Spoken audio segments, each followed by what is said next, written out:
Lecture 18.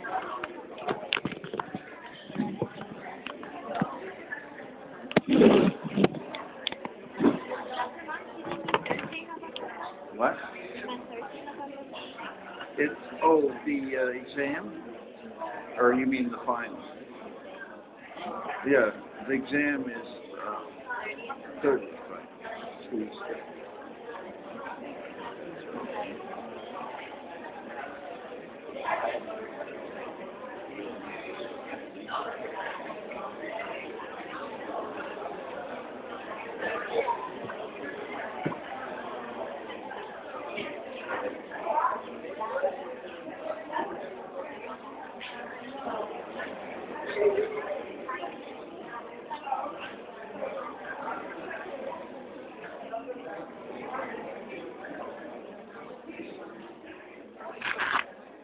Okay, the exam is coming Tuesday, which I think you all know. The exam only covers 4 lectures, but the 16th one is lecture 16 that we're doing today is quite long. So we'll talk about that more in the review, which is at the end of the lecture. And unfortunately, I know you're really depressed. There's no iClicker questions today. So, boo. So anyway, we'll move on. I thought I'd back up a couple of slides to make sure it covers the material I intended, and then we'll go into hearing and some of the other sensations. So depth perception I talked about at the end of the lecture last time is mediated by things appearing in 2 different places in the retina. So the difference between seeing an object at this distance and that distance from the viewer is that when you have 2 eyes, the closer image appears more laterally on the retina, and we learn over time to judge distance by the position on the retina that we see things out. And it's pretty important when you're driving a car to know if the car that is in front of you is a little ways away or not. But anyway, you have to have 2 eyes and fairly good binocular vision to have good depth perception. Anyway, this affects 3D imaging for movies and stuff. I had a child that was one that had 2200 in one eye, and I love to take him to the 3D shows just to watch him get really frustrated. But I'm kind of sick, you know that. But anyway, yeah, so you do need both eyes having the same acuity to understand or visualize in 3 dimensions. The pathways are interesting for the eyes, and you'll see this when you dissect the brain this week. The optic nerve leaves the back of the eye to the sclera, as we said before, but and then it goes to the optic chiasm, which is a X-shaped structure at the base of the brain. Half of the fibers of each eye cross or decussate and half don't. Turns out the medial fibers decussate and the lateral fibers in the retina don't. And it's thought that this allows us to, on both sides of the brain, interpret information that comes to each eye. But anyway, it's kind of interesting, unique. Most sensory information only goes to the opposite side of the brain. This is kind of unique. After this primary neuron decussates, it comes to the thalamus, which is another one of those nuclei we're going to talk about in the next unit. And the thalamus, from there, very large sensory nucleus. The next level of neuron goes right to the visual cortex. And the visual cortex is in the occipital lobe. So the occipital lobe of the brain, the very back of the brain, processes these visual images, and we'll get into more detail about that when we get to the 4th unit of the course. A few fibers go not to the visual cortex, but go down to the brainstem. We have a whole family of optic reflexes that do things like control as you turn your head. They move your eye back. They move your eye muscles back the opposite way, so you can maintain focus on one structure and so forth. So there's all types of head and eye reflexes that are controlled by the brainstem. And we'll get into different of these reflexes and how they work also in that fourth unit. So that's all we're going to say about vision. The rest we're going to talk about hearing, and then taste and smell, the chemical reflexes. So first of all, hearing.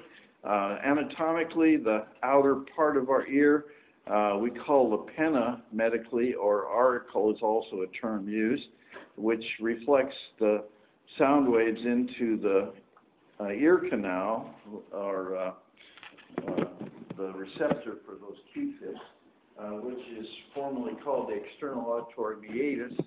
There are glands that empty out into that meatus that secrete cerumen, which is the wax which we call, that we use in our system to maintain supposedly the ear from not getting contaminated. Often the wax itself plugs up the canal, but its goal is to prevent insects, etc., from crawling into your ear. The tympanic membrane is at the end of this external auditory meatus and is the boundary between what we call the outer and middle ear. It, like a speaker, you see speakers vibrate to cause rarefication, compression of air molecules that we interpret as sound. This same type of vibration occurs in the tympanic membrane. So when sound in the form of either compressed or rarefied air molecules hits this drum, it vibrates, and that's what we use to interpret sound. Then the next level of structure of the ear is called the middle ear, and it's really a cavity that's carved right out of the tympanic bone, and it's in a very complex shape, and it's air-filled, and it contains what we call ossicles, which are small bones. And these ossicles form a bridge between the tympanic membrane and the oval window. And so they conduct, by means of their own vibration, the vibrations of the tympanic membrane over to the oval window. Then they don't not only conduct it, but because it's a lever system, they actually amplify the signal. But the first of the ossicles is the malleus, and then the next right here is the incus, and finally the incus oscillates against the stapes. So those are the three bones in series. There are two muscles that connect to these ossicles. This one is a tensor tympani, and there's a little tiny one down here called the stapedius, and these seem to limit the amount of vibration of the ossicles. We used to think that they helps prevent ear damage by contracting when we're in a very loud noise. There's a new theory that they may reduce the amount of sound we hear when we speak ourselves, that they contract during our vocalization, but that's still in the research level. But anyway, when they do contract, they definitely limit ossicle vibration. There's a tube that exits the middle ear right here that goes down into the pharynx, and that equalizes the barometric pressure, the pressure on each side of the tympanic membrane.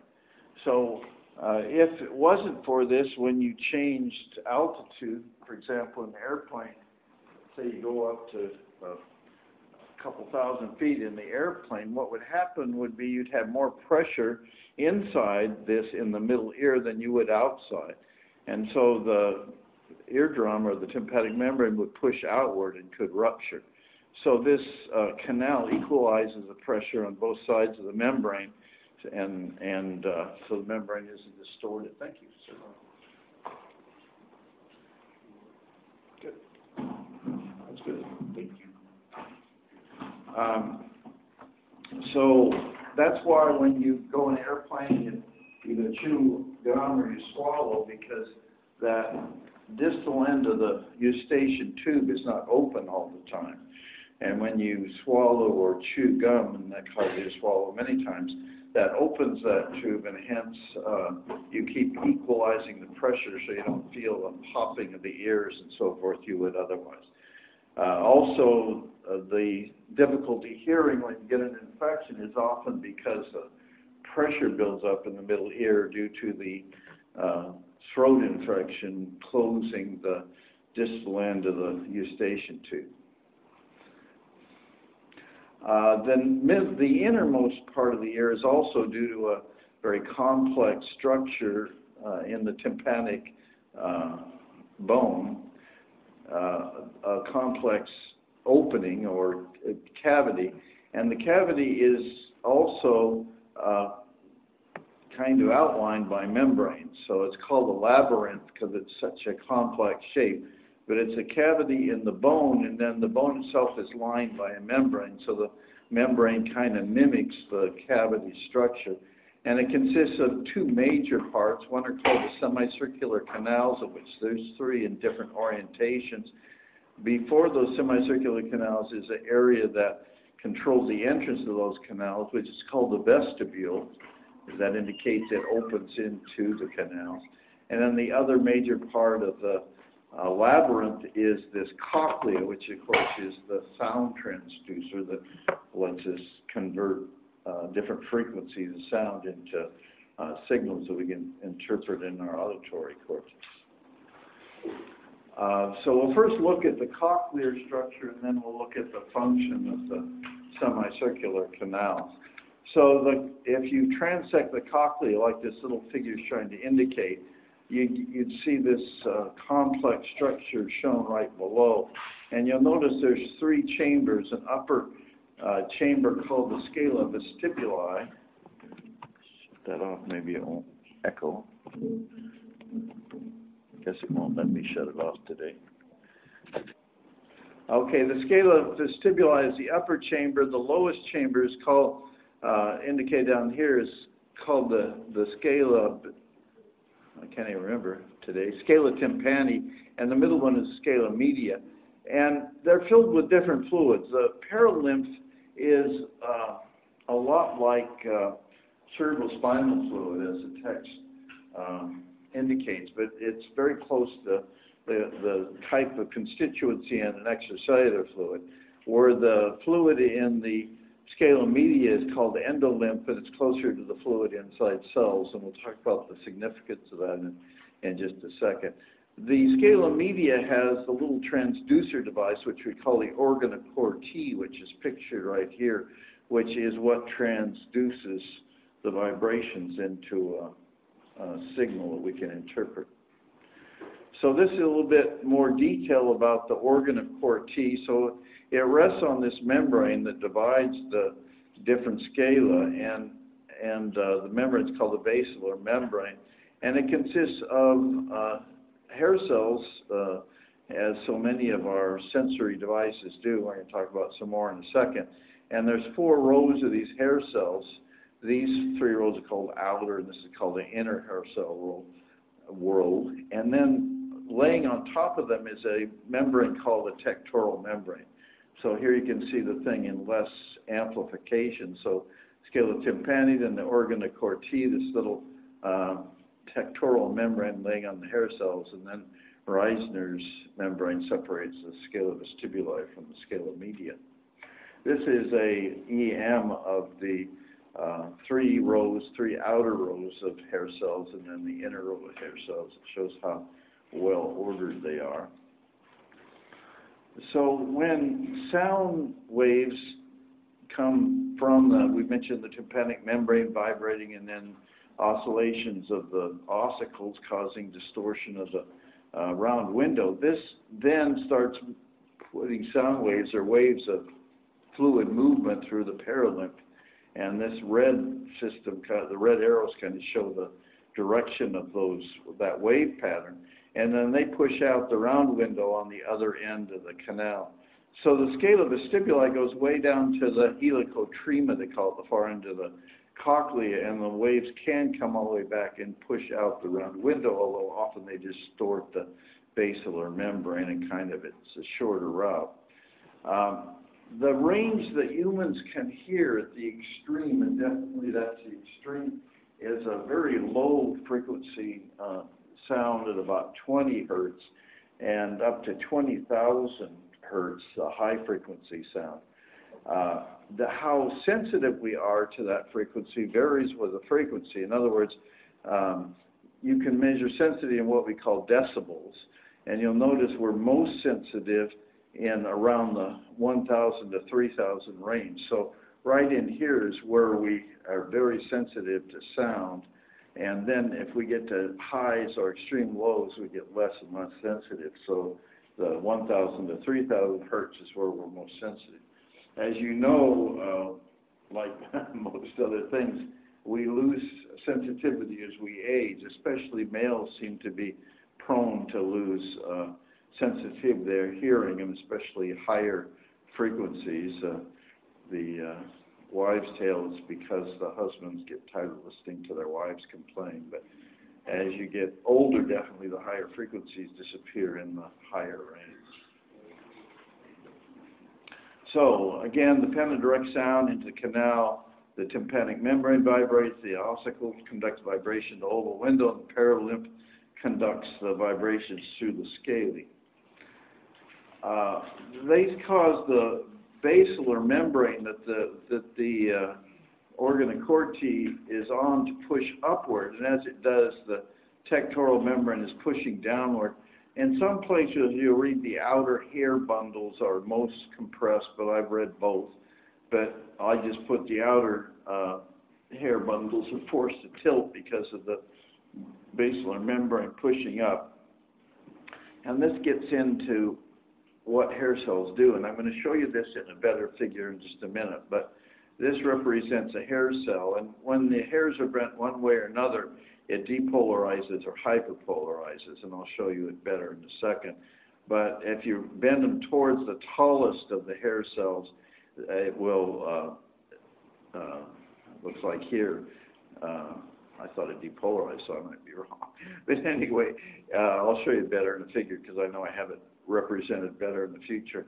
But that caused an increase in potassium conductance, and the potassium comes into the hair cells, and that depolarizes these cells, and that increases conductance through calcium channels, and like happens in so many times, an increase in intracellular calcium causes the neurotransmitter release, and you're going to see today that almost all of these sensory transmitters are glutamate. So glutamate is secreted from the cell, and the cell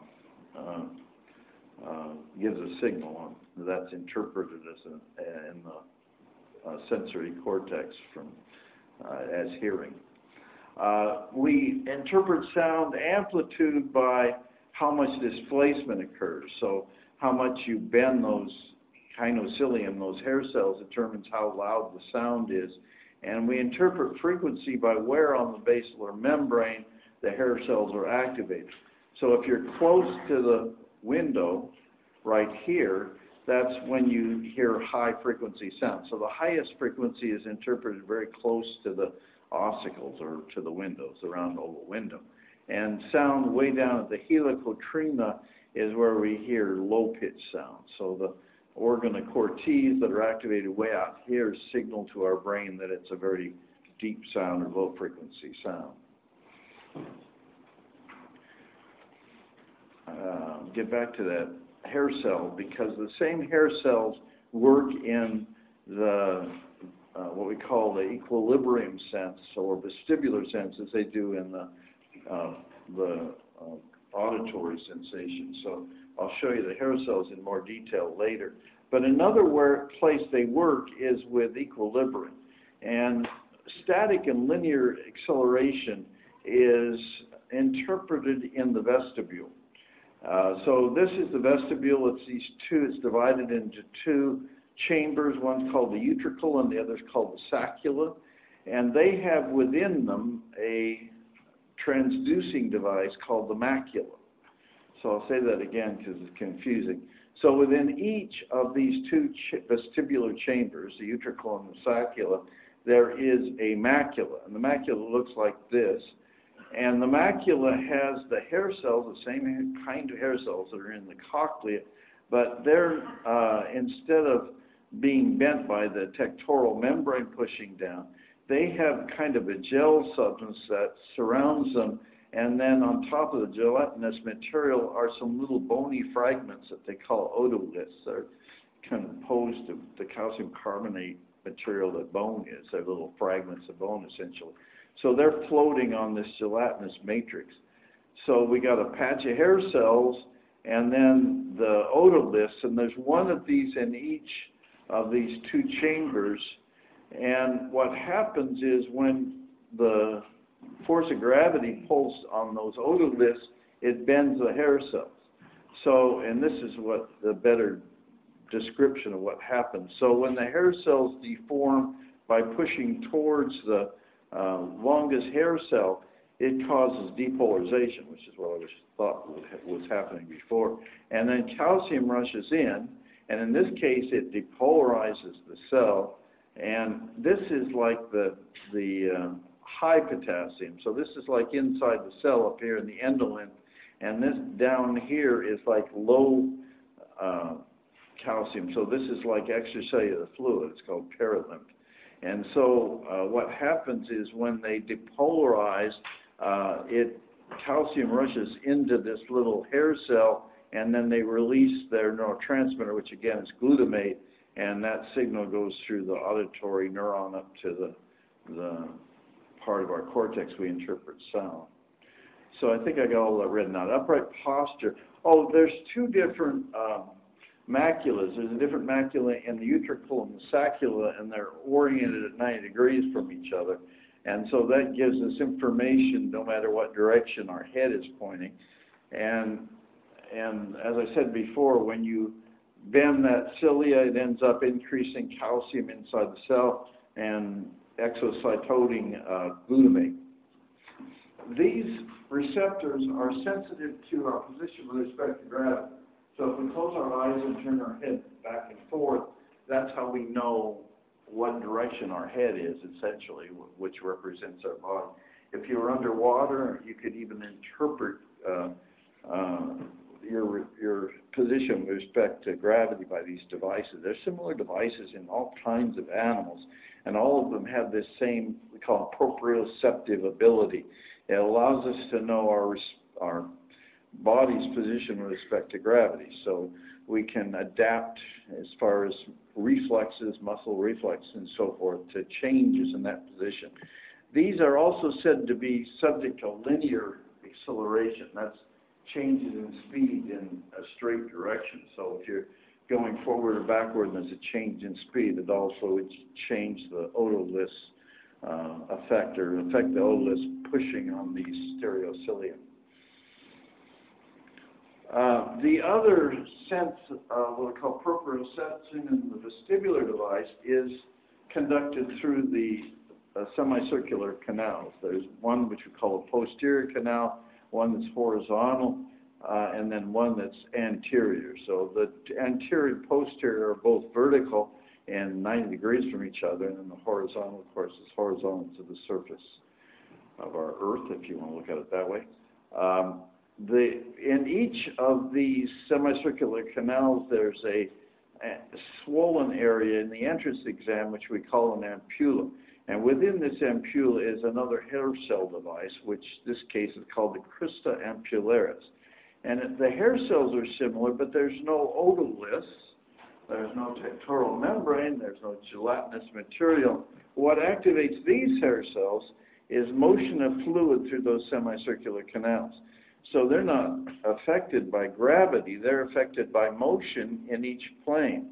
So what happens is that when we turn the canals rapidly, the cupula is bent in the opposite direction because the fluid stays in position slower than the structure around them. The bone around them moves, and so it's like the fluid stays constant, the bone around it moves, and so that distorts the hair. And you can see the little arrow, the direction of movement and the movement of hair. What these are sensitive to is not our motion, is not our static position, is the best way to say it. They're not static position device, if we're not moving, or even if we're staying at a constant speed, there's not going to be any signals coming from these semicircular canals. They are only active when we change velocity. We call it acceleration or deceleration.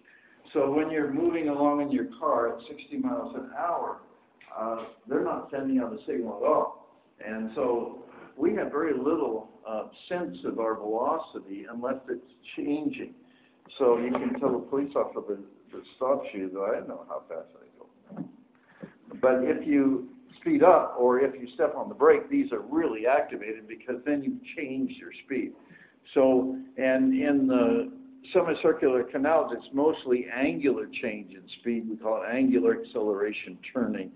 So they're very sensitive to any turning movement in any different plane. As you would imagine, contralateral canals have opposite responses.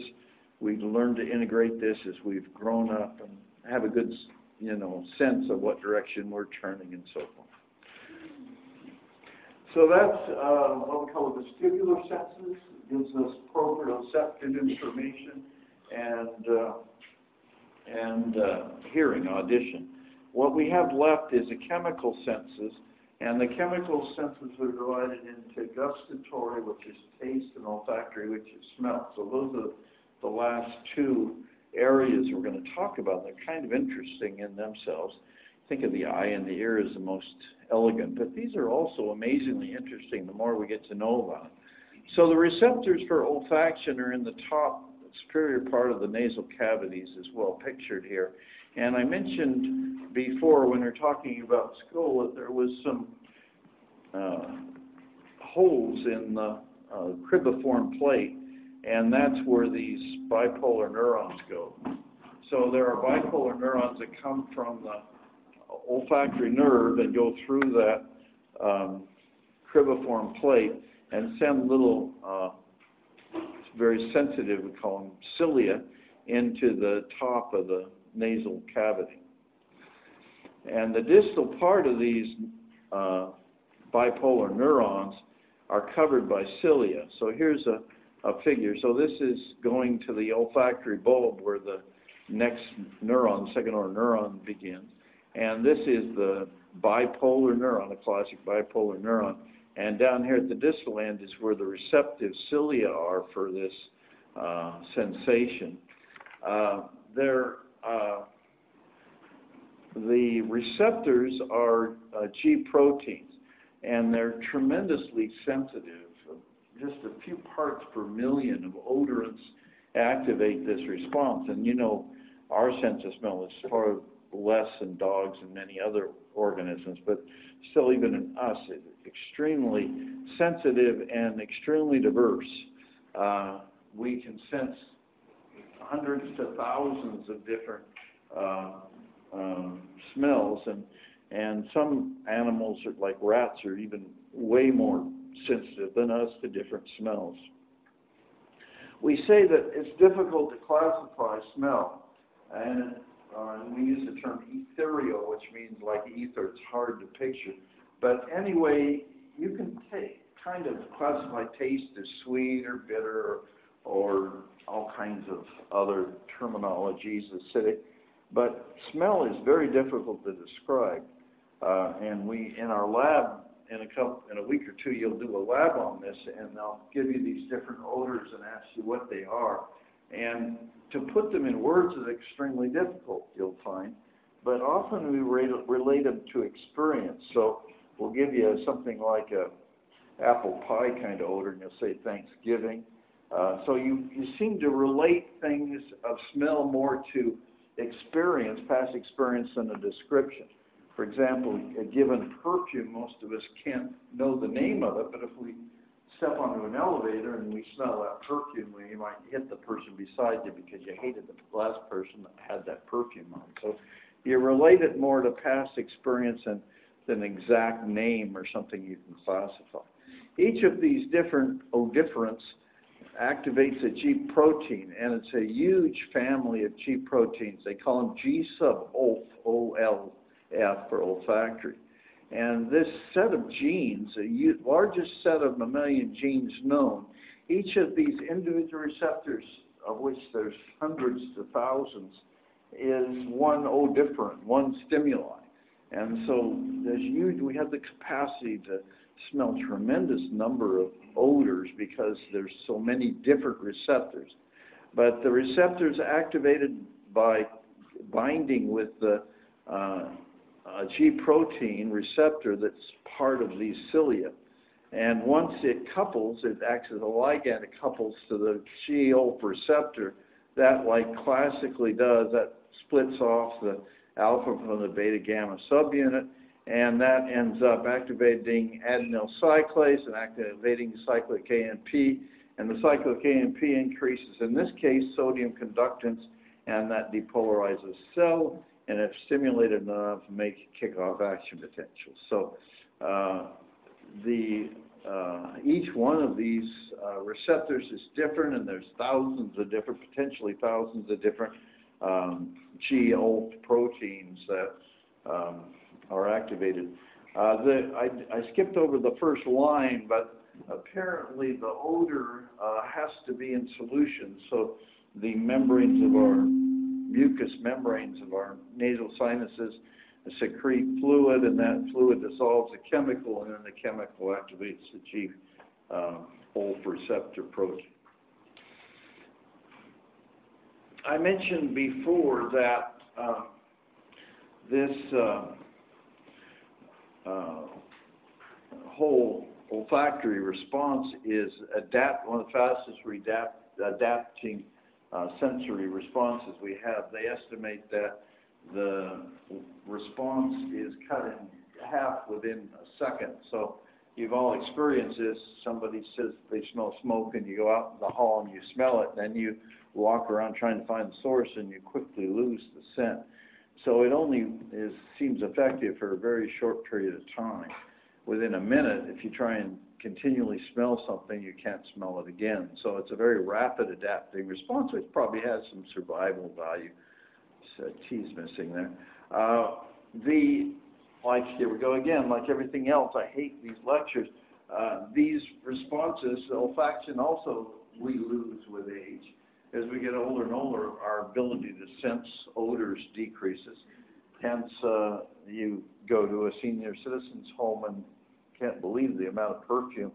As we get older, we put more and more in until we use a bottle each time we go out. So anyway, we lose our sense of olfaction as we age. So by the time we're 100, if we lose 1% a year, we don't smell at all again.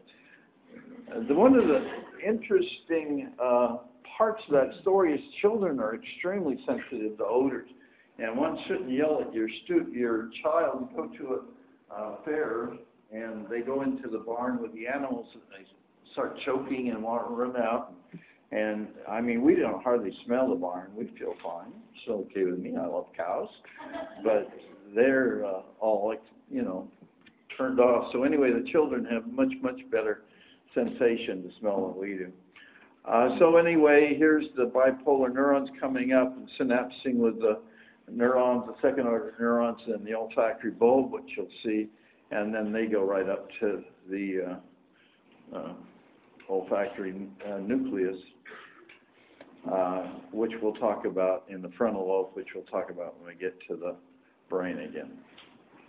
Okay, then the other sense we're going to talk about, the other chemical sense, is the sense of taste, which is called gustatory. And the taste receptors are located on what we call taste buds that are quite large. You can easily see these mushroom-shaped evaginations of the epithelium of the tongue. So these little mushroom-shaped devices are called papillae, and on the papilla there's clusters of what we call taste buds.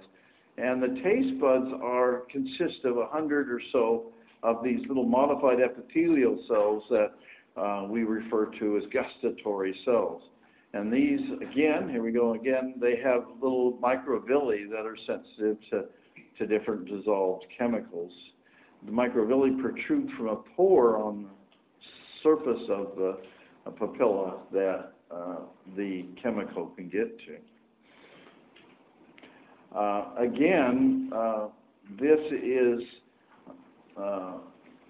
these receptors have to first of all be, the odoriferant, or the taste, in this case, the chemical that stimulates the taste buds have to be dissolved.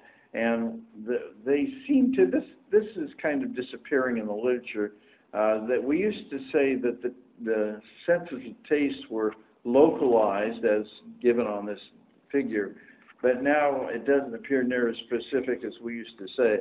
Definitely bitter, and I'll explain why in a second, appears to be located at the back of the tongue, sour on the sides a little bit further back, but sweet right up there where we can look for it is on the top of the tongue, and then salt covers the sides and the most anterior part of the tongue also. So the two tastes which we seem to enjoy much are right out there on the end of the tongue.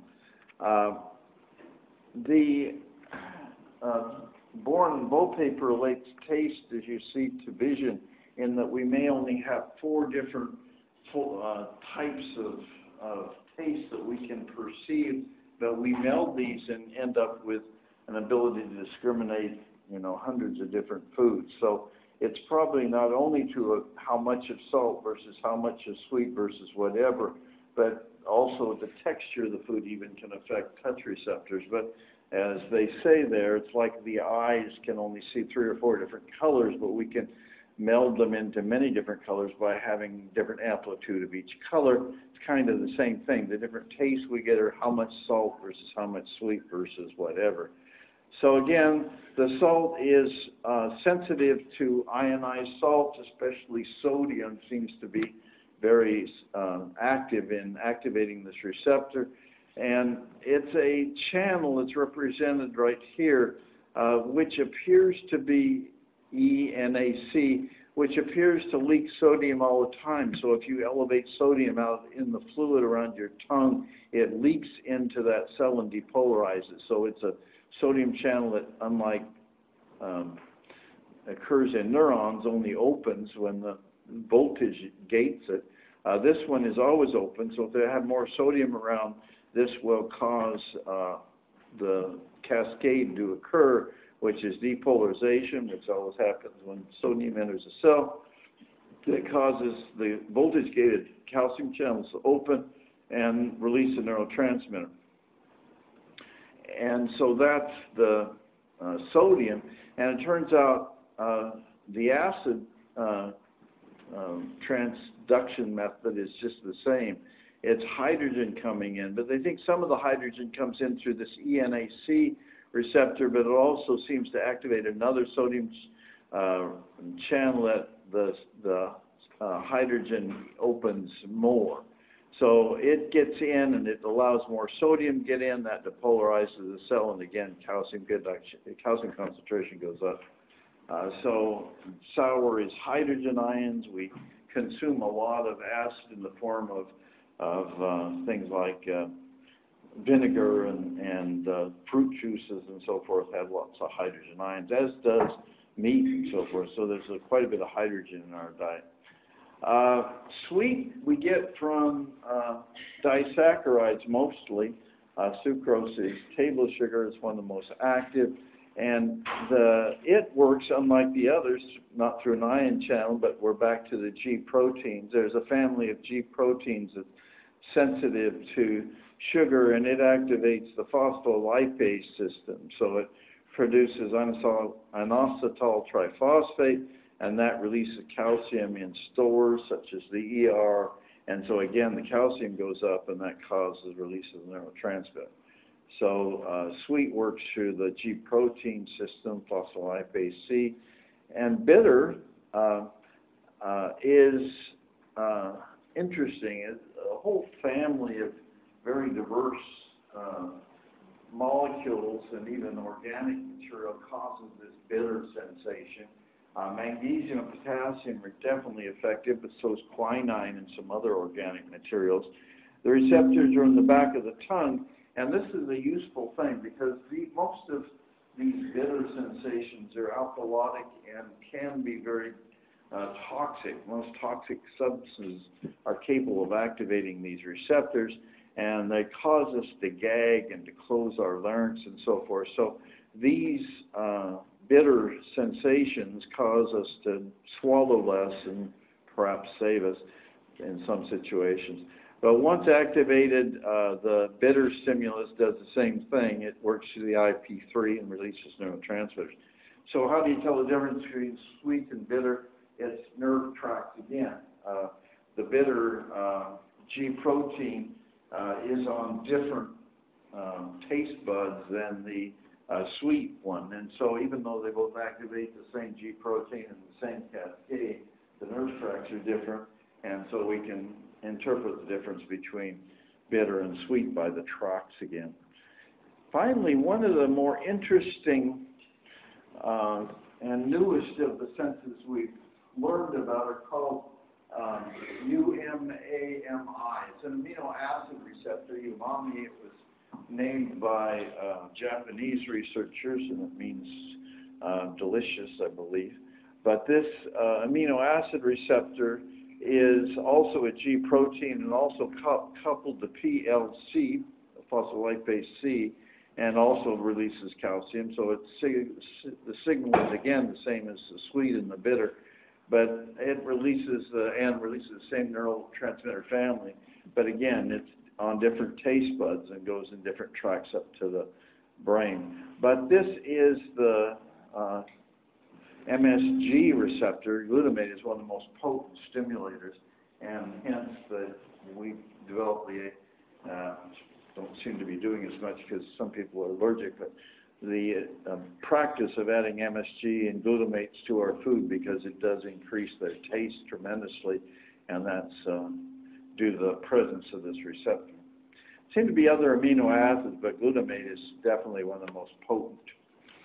Okay, so that's the material that's in this exam. I do have a little review for the exam, so I'll talk a little bit about the exam. Get out of